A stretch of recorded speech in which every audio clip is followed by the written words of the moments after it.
As you can see, we're still here, but we hope to be home soon. It's been a bit stressful, but what do you do when you feel stressed? Do you have a plan, a place, an escape or a distraction? Stress is perfectly normal and perfectly natural. We always consider stress to be a bad thing. Like most things in life, stress is only a bad thing when experienced to excess. And that benchmark, the level where stress becomes an adverse emotion, is different in everyone. But there will be a point for everyone when stress becomes a negative. And stress can be a positive. Low levels of stress can be a motivator. Acceptable levels of stress in work, home, sports and hobbies can be positive. The stress involved in completing a difficult crossword, a questionnaire, taxing knitting pattern, the school run, lots of things in our daily lives contain an acceptable level of stress.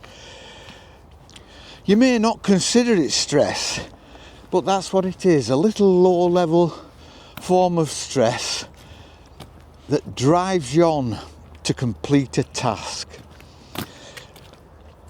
When I get anything above that kind of low level of stress, whenever things kind of start getting to me, but not to a point that it's going to make me ill, just that stress, that everyday stress that gets us down and makes us irritable and makes us not good company, I get out into the countryside or somewhere I feel comfortable.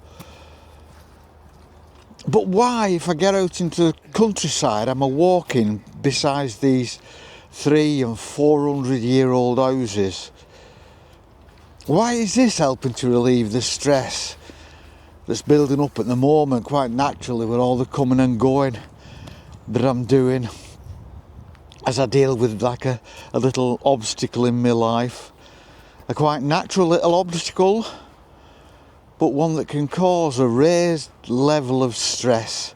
Not catastrophic, but enough to feel unnatural and unpleasant. I think it's all down to a sense of belonging and longevity and stability in a shared root system. I live in a country with a recorded history going back thousands of years, but I feel particularly attached to a history going back a mere 400 or 500 years. When I think of history in the UK, I tend automatically to think about a time after the Roman invasion and after the time that the Romans left. When I think back about history, I think of a time around 800 AD when the Vikings invaded, first in Lindisfarne and then the English mainland. But that feels like a textbook history, like that's a learned history, that's something I kind of know about and I'm interested in, but don't really quite have a personal attachment to. I know I have an attachment to it, but it doesn't feel like this chord. It's like too distant to have a real connection.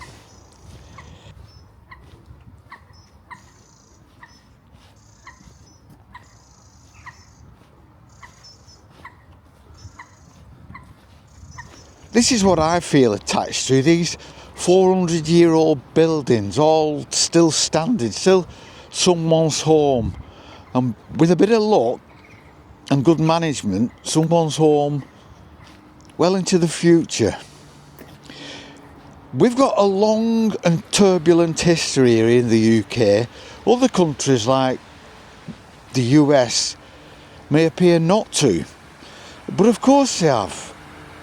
It's just usually the history from the mid 18th century that's more North Americans can feel attached to. There may not be as many old buildings because of the materials used and the speed at which change came, with buildings being torn down to make way for changing trends.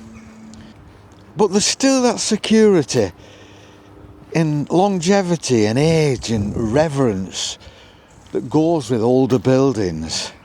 It's the same all over the world. When we need to cope with stress, we search out something old and familiar and unchanging, something that's stood against the vagaries of climate and social upheaval, something that stood resolutely unchanging as the world swirled around it through war and famine and poverty and prosperity.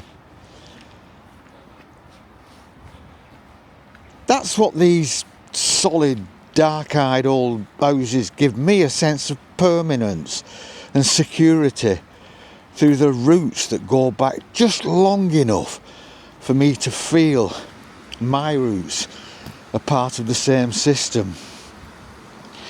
I look at them and I think of Dickens and Constable and Wordsworth and Blake and Isambard Kingdom Brunel and Ned Ludd, the mythical Luddite. It's just that security and connection. It's that feeling of you can't hurt me because I'm part of this whole, and this whole is bigger than you, Mr. Stress. And this whole goes on forever, because once these houses cease to be, something else a little younger will be familiar to the generations that come after me. It's the same the whole world over, no matter how old or young your nation, its people, because you'll always have that original root to be part of.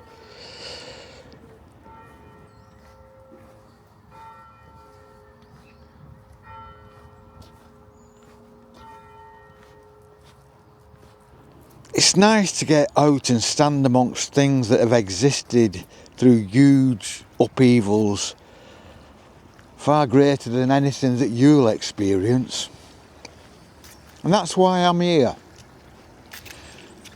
And that's why I feel such an attachment to something that is old enough for me to kind of feel that I could be part of it.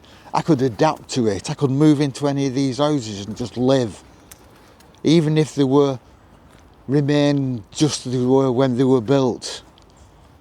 Whereas I look back at a Viking settlement and think, yes, I'm attached to that, but it's a little bit of an abstract to me. Well, these aren't. These are very familiar, and they're old, and they're tough, and they're resolute. And they're just standing here, and they just give you a feeling of permanence and safety and simplicity. That life doesn't have to be as complicated as we make it, because no matter how we make life, we'll shuffle off this mortal coil one day, and these houses will still be here with their dark eyes looking out over this stream and these ducks. And that's all I had to say today. We should be back home shortly, and then we'll get back to normal. We'll get out into our fields talking rubbish. So we'll see you then. See you on the flip. Peace and love.